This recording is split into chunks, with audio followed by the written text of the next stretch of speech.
아는 기자, 정치부 김유빈, 사회부 박건영 기자 나왔습니다. 이재명 민주당 대표 출석으로 대장동 수사가 1년 4개월 만에 정점으로 치닫고 있습니다. 먼저 김 기자에게 좀 물어보죠. 지난 10일 성남지청에 출석할 때와 오늘 서울중앙지검에 출석하는 모습이 제가 보기에는 비슷한 듯 좀 달라 보였거든요. 어떤 부분에서 좀 차이가 있었는지 설명해 주시죠. 네, 청사 밖에 미리 내려서 지지자들의 연호를 받으면서 들어간 점은 동일했는데요. 성남지청 출석 때는 100여 미터를 걸어갔다면 이번에는 차량으로 이동했습니다. 또 포토라인 앞에서 입장문을 읽기 직전의 모습도 달랐습니다. 소리가 작습니다. 쫄았습니까? 조용히 하세요. 왜 떨어요? 추워서. 지난번엔 포토라인 앞에 설 때 지지자들과 친명계 의원들이 이 대표를 둘러싸고 있었는데요. 이번에는 이재명 대표 혼자였습니다. 또 지난번엔 9분 동안 입장문을 읽는 바람에 민주당 내부에서도 너무 길어서 핵심 파악이 잘 안 된다 이런 지적이 나왔는데요. 오늘은 3분 남짓으로 비교적 짧은 메시지였지만 비판 수위는 더 셌다는 게 내부 평가입니다. 메시지는 3분 정도였군요. 저는 근데 오늘 가장 눈에 띄었던 부분이요. 이 대표 측이 33쪽짜리 진술서를 공개를 했는데 조사를 한창 받는 도중에 공개를 했단 말이에요. 여기에는 어떤 의도 같은 게 있을까요? 네, 바로 국민들이 직접 진술서를 읽어보고 판단하라는 일종의 여론전으로 해석됩니다. 아무리 권력이 크고 강하다 해도 국민을 이길 수는 없습니다. 대장동과 위례사업에 관한 제 입장은 검찰에 제출할 진술서에 다 담았습니다.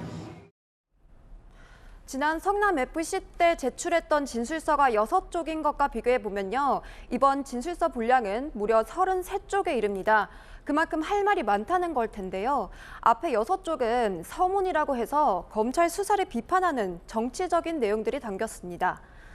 대장동 의혹을 참나무 숲, 그리고 검찰과 대장동 일당을 다람쥐에 비유하면서 대장동 의혹이 왜곡됐다고 은유적으로 비판했습니다. 그러니까 김 기자, 그러면 이 대표가 진술서로 검찰 질문에 대한 답변을 다 가름을 했단 말이에요. 그럼 도대체 왜 그런 건가요? 이유가 궁금합니다. 네, 검찰은 어차피 기소를 할 거고 때문에 어떤 진술을 해도 비틀어서 악용할 것이 분명하다고 본 만큼 수사 과정에서 가지고 있는 패를 드러내지 않겠다는 의도로 보입니다. 이 대표 한 측근에 따르면요. 검찰이 화장실에 몰래 끌고 가서 두들겨 팰 경우 우리는 맞을 수밖에 없지 않겠냐. 곧 사람들이 다 보고 있는 링 위에서 싸울 날이 올 거다. 그때 제대로 맞붙을 생각이라고 전했습니다. 박건영 기자, 그런데 이렇게 진술서로 답변을 가름한다, 혹은 모르겠다, 뭐 이런 진술 답변 태도, 그러니까 묵비권을 사실상 행사하는 것 같은 태도, 이런 것이 이 대표에게는 유리한 건지 이런 것도 좀 궁금한데요. 어떻습니까?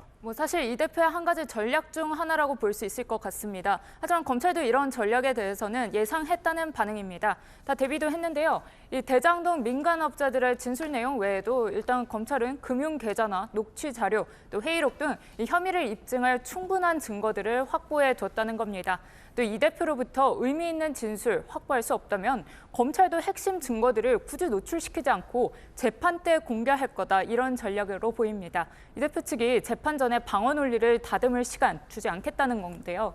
이 성남FC 후원금 의혹 사건을 보면요. 그때 당시에도 이 대표는 대부분 질문에 진술서로 가름한다, 이렇게 답을 했었고, 검찰에서도요. 이날 확보한 증거 중에 20% 정도밖에 공개하지 않았다, 이렇게 설명합니다. 저희가 앞서 이 진술서 내용을 리포트에서도 분석을 해봤습니다. 그 주된 내용이 이런 겁니다.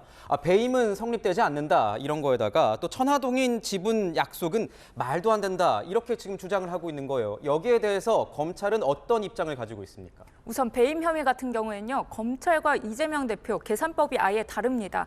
검찰의 계산법부터 보면요. 이 성남시가 회수한 개발 이익, 결과적으로 이 확정이익은 1,822억 원뿐이고요.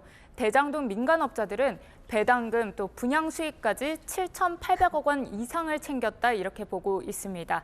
그런데 이 대표는 일공당 공원화 사업비와 서판교 터널 공사비 이런 것까지 민간업자에게 물렸으니까요. 이건 배임이 아니라 성남시의 이득이다, 이렇게 설명을 하는 겁니다. 이 계산대로면요. 성남시 이익 5천억 원이 넘게 됩니다.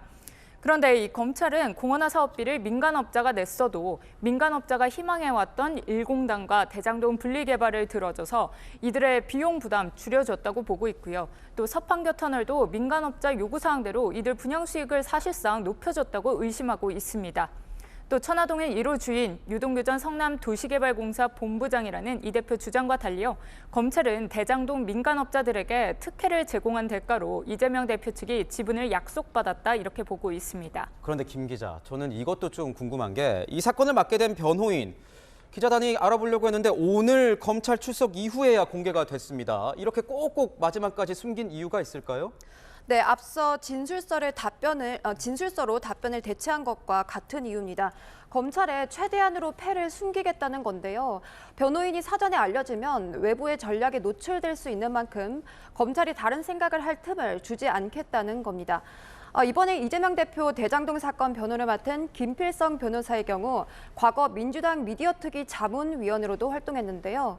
국가보안법 위반 혐의로 기소된 충북동지회 그리고 조국 전 법무부 장관의 아내 정경심 씨의 변호를 맡기도 했습니다. 그러면 저는 궁금한 게 이런 거예요. 오늘 조사가 어제까지 이어질 것인가, 더 길어질 것인가, 아니면 사안이 사안인 만큼 검찰이 다음에 다시 한 번 더 나와달라 이렇게 요청을 할지도 궁금한데 박 기자는 어떻게 예상하고 있습니까? 사실상 조사 양이 관건일 걸로 보입니다. 우선 이재명 대표가 오늘 검찰이 요청했던 시간보다 1시간 늦게 오전 10시 30분에 출석했는데요. 검찰은 이 조사 시간 확보를 하겠다고 정치인이나 기업 총수를 조사하기 전에 통상 하는 약식 면담인 티타임도 없이 바로 조사에 들어갔거든요. 검찰은 조사를 받으려고 한 번 더 출석할지 아니면 새벽까지 심야 조사를 받을지 이 대표 측에게 입장을 물을 걸로 보입니다. 밤 9시 이후 심야 조사 같은 경우에는 이 대표 동의가 꼭 필요한데요. 이 성사 가능성은 높지 않다는 관측도 나옵니다.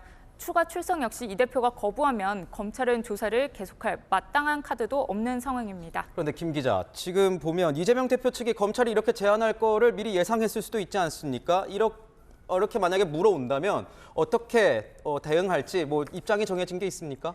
네, 소환 전부터 민주당은 추가 소환에는 응할 수 없다 이런 의지를 밝혔는데요. 28일 하루 출석하면 됐죠. 또 출석하겠다는 것은 그건 말도 안 되는 얘기죠. 말 그대로 쪼개기 수사를 통해서 망신 주겠다는 것과 다름 아니라고 생각을 합니다. 심야 조사도 사실상 동의하지 않을 것으로 보입니다.